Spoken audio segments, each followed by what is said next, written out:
ആരാണ് ഗോവിന്ദൻ? ഈ ഗോവിന്ദനെ പോലെ കൈപ്പണം കെട്ട കാശിന് കൊള്ളാത്ത ഈ എടുക്കാച്ചരക്കായിട്ടുള്ള കീറച്ചാക്കായിട്ടുള്ള പിണറായി വിജയൻ നിൽക്കാൻ പറഞ്ഞാൽ ഇരിക്കാൻ പറഞ്ഞാൽ കിടക്കും. സുധാകരൻ പിന്നെ KPC പ്രസിഡന്റ് ആയിരുന്നപ്പോഴത്തേക്ക് ലോക്സഭയിൽ ജയിച്ചിട്ടുണ്ടെങ്കിൽ സുധാകരന്റെ കഴിവുകൊണ്ടാണ്. ഒന്നുമല്ല, പിണറായിക്കെതിരെ ജനങ്ങൾ വോട്ട് ചെയ്തു. അങ്ങനെ പണ്ട് ആഫ്രിക്കൻ രാജ്യമായിട്ടുള്ള സിയാറ ലിയോണയിൽ പോയിരുന്നു സ്വർണം മാത്താനായിട്ട്. കേരള രാഷ്ട്രീയത്തിൽ അയാൾക്ക് ഇനി യാതൊരു പ്രസക്തിയും ഇല്ല എന്നുള്ള സാഹചര്യത്തിൽ അയാൾ കേരളത്തിൽ തുടരുന്നതിൽ പോലും ഇനി യാതൊരു യുക്തിയുമില്ല. അൻവർ സ്വയം വിവസ്ത്രനായി നഗ്നനായി അൻവർ റോഡിലേക്ക് ഇറങ്ങുകയാണ് ചെയ്തത്. ഈ വിവരമില്ലാത്ത കോൺഗ്രസുകാർക്ക് അവനവന്റെയൊക്കെ അധികാരം മാത്രമാണ് അവനൊക്കെ താല്പര്യം. യാതൊരു നാണവും മാനവും ഇല്ലാത്ത ചാവുന്നിടം വരെ ഏതെങ്കിലും അധികാര സ്ഥാനത്ത് ചാവണം എന്ന് ആഗ്രഹിക്കുന്ന മൂന്നാം കിട കോൺഗ്രസ് നേതാക്കന്മാരാണ് കേരളത്തിൽ. 25,000 വോട്ടിന് ഞങ്ങൾ ആ കുറ്റിച്ചുള്ളിൽ ചെയ്തു. കാരണം അത്രയ്ക്ക് കേരളത്തിലെ ജനങ്ങൾക്ക് സഹിക്കാൻ മേലാത്ത ഒരു ഇടുക്കാച്ചരക്കായി പിണറായി മാറി.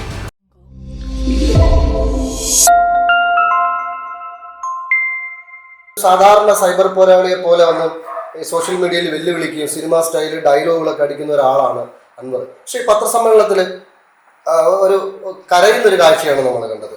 അപ്പൊ അങ്ങനെയാണെങ്കിൽ രാഷ്ട്രീയ കേരളത്തിൽ ഇനിയിപ്പോ എന്തായിരിക്കും ഒരു അവസ്ഥ? എന്തായിരിക്കും? ഞാൻ എന്റെ അഭിപ്രായത്തിൽ അൻവറിന് ഇനി ചെയ്യാൻ കഴിയുന്നത്, അൻവർ പണ്ട് ആഫ്രിക്കൻ രാജ്യമായിട്ടുള്ള സിയാറ ലിയോണയിൽ പോയിരുന്നു സ്വർണം മാത്താനായിട്ട്. അൻവറിന് കരണീയമായിട്ടുള്ളത് നേരെ ആ ആഫ്രിക്കൻ രാജ്യത്തേക്ക് തിരിച്ചു പോകുക എന്നുള്ളതാണ്. അല്ലാതെ അയാൾക്ക് കേരള രാഷ്ട്രീയത്തിൽ ഇനി യാതൊരു പ്രസക്തിയുമില്ല. കേരള രാഷ്ട്രീയത്തിൽ അയാൾ അവസാനിച്ചു കഴിഞ്ഞു. കേരള രാഷ്ട്രീയത്തിൽ അയാൾക്ക് ഇനി യാതൊരു പ്രസക്തിയും ഇല്ല എന്നുള്ള സാഹചര്യത്തിൽ അയാൾ കേരളത്തിൽ തുടരുന്നതിൽ പോലും ഇനി യാതൊരു യുക്തിയുമില്ല. കാരണം ഇവിടെ പിണറായി വിജയനെ കളയണോ, പിണറായി വിജയനെ നിലനിർത്തണോ, ഈ ഒരു വൈരുദ്ധ്യം മാത്രമേ ഉള്ളൂ. ആ വൈരുദ്ധ്യത്തിൽ പിണറായി വിജയനെ ഈ ഇംഗ്ലീഷ് പറഞ്ഞാൽ ബൂട്ട് ഔട്ട് ചെയ്യാൻ തയ്യാറായി നിൽക്കുന്ന ജനത്തിന് മുന്നിൽ ആ ജനത്തിന് ഇയാളെ കണ്ടാൽ ഛർദ്ദിക്കാൻ വരുന്ന അവസ്ഥയാണ് കേരളത്തിലുള്ളത്. അതുകൊണ്ട് അൻവർ സംസാരിച്ച് ഈ കോൺഗ്രസിന്റെ സമുന്നത നേതാക്കന്മാരായിട്ടുള്ള ഈ രമേശ് ചെന്നിത്തലയും ഈ സുധാകരൻ അൻവറിനെ ചേർത്ത് നിർത്തണം. സുധാകരൻ എന്ത് കാര്യം അതിനകത്ത്? പിണറായി വിജയനെ തോൽപ്പിക്കുക എന്നുള്ള ഉത്തരവാദിത്വം നിർവഹിക്കാനല്ലേ ഇവർ ശ്രമിക്കേണ്ടത്. അതിന് വരെ അൻവർ എന്ന് പറഞ്ഞ് ഇവരുടെ അഡ്വാൻറ്റേജ് വെറുതെ കളഞ്ഞു കുളിച്ചുകൊണ്ടിരിക്കുകയാണ് എന്നുള്ളത് അവര് മനസ്സിലാക്കുന്നില്ല. ഇപ്പൊ എന്ത് ചെയ്യാൻ പറ്റും നമുക്ക്? ഈ കടന്തൽ രാജ്യം എന്നൊക്കെ സോഷ്യൽ മീഡിയയിൽ വാഴ്ത്തിപ്പാടിയവരൊക്കെ ഇപ്പോൾ ഒരു പഞ്ഞിക്കിടുന്ന കാഴ്ചയാണല്ലോ കാണുന്നത്. അപ്പൊ ഇനി രാഷ്ട്രീയത്തിൽ ഈ അക്കരപ്പച്ച നോക്കി അങ്ങോട്ടും ഇങ്ങോട്ടും ചാടിയ ഒരു അവസ്ഥയാണല്ലോ അൻവർ ഉണ്ടായിരുന്നത്. പിന്നെ കേരള രാഷ്ട്രീയത്തിൽ ഒരു സ്ഥാനം ഇല്ലാന്ന് തന്നെ ഉറപ്പിച്ച് പറയാം എന്നുള്ളതാണോ സാറിന് തോന്നുന്നത്? അതായത് ഈ അൻവർ ഒരു ഘട്ടത്തിൽ ഉയർത്തിക്കൊണ്ടുവന്ന നല്ലൊരു മുദ്രാവാക്യം ഉണ്ടായിരുന്നു, പിണറായിസത്തിനെതിരായിട്ടുള്ള പോരാട്ടം. അത് അൻവർ ഒരു ഘട്ടത്തിൽ ഉയർത്തിക്കൊണ്ടുവന്നതാണ്. ആ പിണറായിസത്തിനെതിരെ പോരാടിക്കൊണ്ടാണ് അയാൾ ആ സ്ഥാനം രാജിവെച്ചു പോകുന്നത്. അതൊക്കെ നല്ലത്. അതിനുശേഷം അയാൾ നിരന്തരമായി പറഞ്ഞുകൊണ്ടിരുന്നു പിണറായിസത്തിനെതിരായിട്ടാണ് എന്റെ പോരാട്ടം. അതും നല്ലത്. ഇപ്പൊ അയാൾ ചെന്ന് എത്തി നിൽക്കുന്നത് എവിടെയാണ്? അയാൾ പിണറായിസവും കളഞ്ഞു, പിണറായിക്കെതിരായിട്ടുള്ള പോരാട്ടവും കളഞ്ഞു. അയാൾക്കിപ്പോ എങ്ങനെയെങ്കിലും UDF കയറി പറ്റണം. പറ്റിയാൽ കഴിഞ്ഞ അടുത്ത തവണ ഒരു MLA ആവണം, പറ്റുമെങ്കിൽ ഒരു മന്ത്രിയാകണം. അപ്പൊ പിണറായി വിസത്തിനെതിരെ ഗ്വാഗ്വ വിളിച്ചുകൊണ്ട് LDF നിന്ന് ഇറങ്ങി വന്ന അൻവർ എന്നെ എങ്ങനെയെങ്കിലും ഒന്ന് ബസിന്റെ ചവിട്ടുപടിയിലെങ്കിലും ഒന്ന് നിർത്തൂ, എന്നെ വിവസ്ത്രനാക്കി എന്നെ തെരുവിലേക്ക് എറിഞ്ഞിരിക്കുന്നു, എന്നിട്ട് ചാണകം എനിക്കെതിരെ എറിയുന്നു. ഞാൻ പറയുന്നത് അൻവറിനെ വിവസ്ത്രനാക്കി തെരുവിലേക്ക് എറിയുകയല്ല ചെയ്തത്. അൻവർ സ്വയം വിവസ്ത്രനായി നഗ്നനായി അൻവർ റോഡിലേക്ക് ഇറങ്ങുകയാണ് ചെയ്തത്. ഇറങ്ങിയിട്ട് ആ ചെളിക്കകത്ത് അൻവർ കിടന്ന് ഉരുളുകയാണ് ചെയ്തത്. ഇതെല്ലാം അൻവർ സ്വയം കൃതാനർത്ഥം ഉണ്ടാക്കി വെച്ചിട്ടുള്ള കാര്യമാണ്. ഇതിന് മറ്റുള്ളവരെ ഒന്നും കുറ്റപ്പെടുത്തിയിട്ട് കാര്യമില്ല. അൻവറിന് എത്തി നിൽക്കുന്ന അവസ്ഥയ്ക്ക് കാരണം അൻവർ മാത്രമാണ്. അത് അൻവറിന്റെ സൃഷ്ടി മാത്രമാണ്. അൻവർ സ്വയമായി സൃഷ്ടിച്ചുകൊണ്ട് അൻവർ അതിനകത്ത് അനുഭവിക്കില്ലാതെ അൻവറിന് വേറെ ഒരു വഴിയുമില്ല. അൻവറിന് ഇന്നത്തെ കേരള രാഷ്ട്രീയത്തിൽ ഒരു ഇഞ്ച് സ്പേസ് പോലും അൻവറിന് കേരളത്തിൽ ഇല്ല.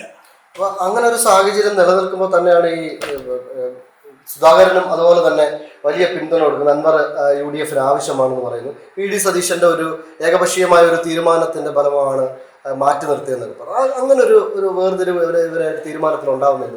ഇതിനകത്തുള്ള പ്രശ്നം ഇത് ഈ സുധാകരൻ പറയുന്നതൊന്നും അല്ല വിഷയം. സുധാകരന്റെ ഒന്നും വിഷയം അതല്ല. സുധാകരന്റെ വിഷയം സതീശനോടുള്ള വിരോധമാണ്. സതീശൻ എല്ലാം കൂടെ മൂലക്കിരുത്തിക്കൊണ്ടാണ് സുധാകരന് KPCC പ്രസിഡന്റ് സ്ഥാനം പോയത്. ആ കലിപ്പ് സുധാകരൻ തീർക്കുകയാണ്. ഈ വിവരമില്ലാത്ത കോൺഗ്രസ്സുകാർക്ക്,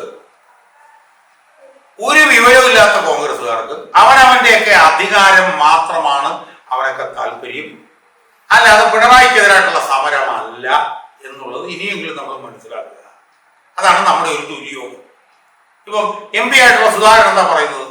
എനിക്ക് മന്ത്രിയായിട്ട് എന്നെ അടുത്തവണ മത്സരിപ്പിക്കാമെന്നും മന്ത്രിയാക്കാമെന്നും പിന്നെ ഉറപ്പ് നൽകിയെന്നോ. ഇതൊക്കെ ഏത് ജനത്തിൽ, ഇത് ആരാണ് ഈ സുധാകരൻ ജനങ്ങളെ സംബന്ധിച്ചിടത്തോളം?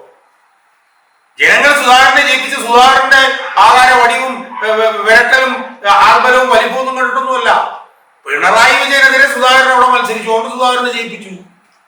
പിണറായി വിജയനെതിരെ വേറെ മത്സരിച്ചു, അവിടെ അവൻ ജയിപ്പിച്ചു. അതുകൊണ്ട് ഒന്നുമല്ല.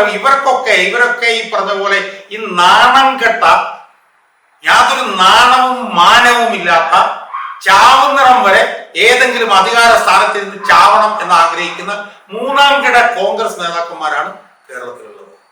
മൂന്നാം കിട കോൺഗ്രസ് നേതാക്കൾ.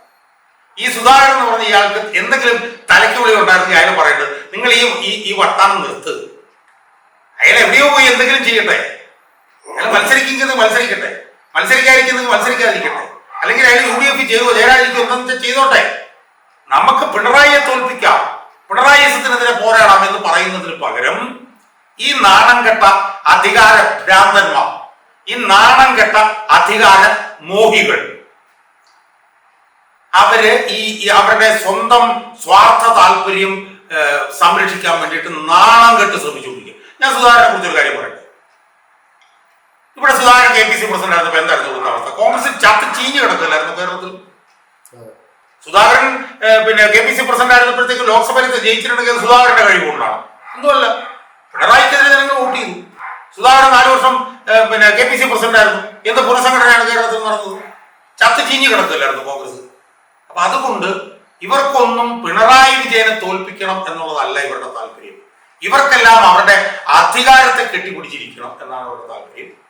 ജനങ്ങള് പിണറായിക്കെതിരായതുകൊണ്ട് ഇതുപോലുള്ള ഈ പറഞ്ഞ പോലെ കഴിവില്ലാത്ത കീറക്കടലാസായിട്ടുള്ള നേതാക്കന്മാർ ജയിച്ചുകൊണ്ടിരിക്കുന്നു. നമ്മൾ കേരളത്തിലെ ജനങ്ങളുടെ ഒരു ഗതികേടെന്ന് പറഞ്ഞാൽ രണ്ട് ഭാഗത്ത് നിൽക്കുന്നത് ഇതുപോലെ ചീഞ്ഞു നാറി കുടുത്ത് അഴുകിയവരാണ് എന്നുള്ളതാണ് കേരളത്തിലെ ജനങ്ങളുടെ ഏറ്റവും വലിയ ദുര്യോഗം.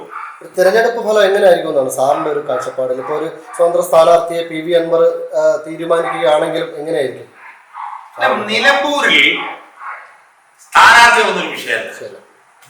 നിലമ്പൂരിൽ UDFന്റെ സ്ഥാനാർത്ഥികളെല്ലാം സ്ഥാനാർത്ഥികൾ പല പല തെരഞ്ഞെടുപ്പിൽ നിർണായകമായിട്ടുണ്ട്. അതിപ്പോ 1984 സുരേഷ് കുറുപ്പിന്റെ തെരഞ്ഞെടുപ്പ് പോലെ നോക്കി കഴിഞ്ഞാൽ സ്ഥാനാർത്ഥികൾ നിർണ്ണയം. പക്ഷെ ഈ നിലമ്പൂർ ഉപതെരഞ്ഞെടുപ്പിൽ സ്ഥാനാർത്ഥി പ്രസക്തമല്ല. ഞാനത് പറഞ്ഞിട്ടുണ്ട്. ആര്യാടൻ ഷൗക്കത്തിന് പകരം ഒരു കുറ്റിച്ചൂല് കൊണ്ട് നിർത്തിയിട്ട് UDF പറയാണ് ഈ കുറ്റിച്ചൂലാണ് ഞങ്ങളുടെ സ്ഥാനാർത്ഥി എന്ന് പറഞ്ഞാൽ 25,000 വോട്ടിന് ഞങ്ങൾ ആ കുറ്റിച്ചൂലിനെ ജയിപ്പിക്കും. കാരണം അത്രയ്ക്ക് കേരളത്തിലെ ജനങ്ങൾക്ക് സഹിക്കാൻ മേലാത്ത ഒരു ഇടുക്കാച്ചരക്കായി പിണറായി വിജയൻ മാറിയിരിക്കുകയാണ്. അതുകൊണ്ട് അൻവർ മത്സരിക്കണമെന്നാണ് ഞാൻ പറയുന്നത്. അൻവർ മത്സരിച്ച് കഴിയുമ്പോൾ അൻവറിന് മനസ്സിലാവും അൻവറിന്റെ പുറകിൽ എത്ര പേരുണ്ട്. അതിന് അൻവറിനെ വിടുകയാണ് ശരിക്കും കോൺഗ്രസ്സുകാർ ചെയ്യുന്നത്. എന്നിട്ട് കോൺഗ്രസ്സുകാരെ പറയുന്നത് ഞങ്ങൾക്ക് ഇതൊന്നും വിഷയമല്ല, ഞങ്ങളുടെ വിഷയം അൻവറും ഇൻവറൊന്നും അല്ല, ഞങ്ങൾക്ക് പിണറായി തോപ്പിക്കണം, അതിന് ഞങ്ങൾക്ക് സ്ഥാനാർത്ഥികളും ഞങ്ങൾ ഞങ്ങളുടെ പണി തുടങ്ങിയെന്ന് പറയുന്നതിന് പകരം ഈ കോൺഗ്രസിന്റെ മുതിർന്ന നേതാക്കന്മാരായിട്ടുള്ള രമേശ് ചെന്നിത്തല, K സുധാകരൻ, KG വേണുഗോപാൽ, ഇതുപോലുള്ളവന്മാർ, മറ്റേതാ കൃത്യനിപ്പോ പുതിയതായിട്ട് വന്നിട്ടുള്ള ഒരു അടൂർ പ്രകാശ്, ഇവരൊക്കെ എന്നിട്ട് അൻവറെന്നും പറഞ്ഞ് അലറിക്കൊണ്ടിരിക്കുകയാണ്. അത് കണ്ടു ചിരിക്കുന്ന പിണറായിയാണെന്ന് മനസ്സിലാക്കാനുള്ള ബോധ്യം ഇവർക്കൊന്നുമില്ല. പിന്നെ ജനങ്ങളെ സംബന്ധിച്ചിടത്തോളം ജനങ്ങൾക്ക് ഏത് ചെകുത്താനായാലും വേണ്ടില്ല, ഏതവൻ വന്ന് ഇതായാലും വേണ്ടില്ല, അവർക്ക് ഒറ്റ ലക്ഷ്യമുള്ളൂ, അത് അവർക്കറിയാം. അത് പിണറായി വിജയനെ തോൽപ്പിക്കുക എന്നുള്ളതാണ്. പിണറായി വിജയനോടുള്ള അവരുടെ ദേഷ്യം അവർ 2024 ലോക്സഭാ തെരഞ്ഞെടുപ്പിൽ തീർത്തതാണ്. അതിന്റെ ഒരു 100 ഇരട്ടി ദേഷ്യം ഇത്തവണ പിണറായി വിജയനെതിരായിട്ട് ജനങ്ങൾ തീർക്കും. അത് BJP-ക്കാരും കോൺഗ്രസ്സുകാരും CPM-കാരും ഡൽഹിക്കാരും എല്ലാവരുടെയും വോട്ട് UDF-ന് കിട്ടും. UDF വൻതോതിൽ ജയിച്ചു. പാർട്ടി സെക്രട്ടറി ഗോവിന്ദൻ മാസ്റ്റർ പറയുന്നത് ഇപ്പൊ അൻവർ അല്ല ആരായാലും ഞങ്ങൾക്ക് അതൊരു പ്രശ്നമേ അല്ല, അത്ര ആത്മവിശ്വാസത്തിലാണ് പറയുന്നത്. അല്ല, അതിപ്പം ഗോവിന്ദനെ കുറിച്ചിട്ടൊക്കെ ആരാണ് ചർച്ച ചെയ്യുന്നത്? ആരാണ് ഗോവിന്ദൻ? ഗോവിന്ദനെ പോലെ കൈപ്പണം കെട്ട കാശിന് കൊള്ളാത്ത ഈ എടുക്കാച്ചരക്കായിട്ടുള്ള കീറച്ചാക്കായിട്ടുള്ള പിണറായി വിജയൻ നിൽക്കാൻ പറഞ്ഞാൽ ഇരിക്കും, ഇരിക്കാൻ പറഞ്ഞാൽ കിടക്കും, കിടക്കാൻ പറഞ്ഞാൽ ഉരുളുകയും ചെയ്യുന്ന ഒരു മനുഷ്യനാണ് ഗോവിന്ദൻ. പഴയ ഡ്രിൽ മാസ്റ്റർ, അയാൾക്കൊക്കെ ആരാണ് വില കൽപ്പിക്കുന്നത്? അയാൾക്കൊക്കെ ഏതെങ്കിലും CPM കാരൻ വില കൽപ്പിക്കുന്നുണ്ടോ? ഒരു CPM കാരൻ പോലും വില കൽപ്പിക്കുന്നില്ല. അപ്പോൾ അയാൾ അവിടെ നിന്ന് അയാൾ പറയട്ടെ, അയാളുടെ ജോലി അയാൾ ചെയ്യട്ടെ എന്നുള്ളതല്ലാതെ പിന്നെ അയാളെ കുറിച്ചൊന്നും നമ്മൾ ചർച്ച ചെയ്യുന്നതിൽ വലിയ അർത്ഥമുണ്ടെന്ന് എനിക്ക് തോന്നുന്നു.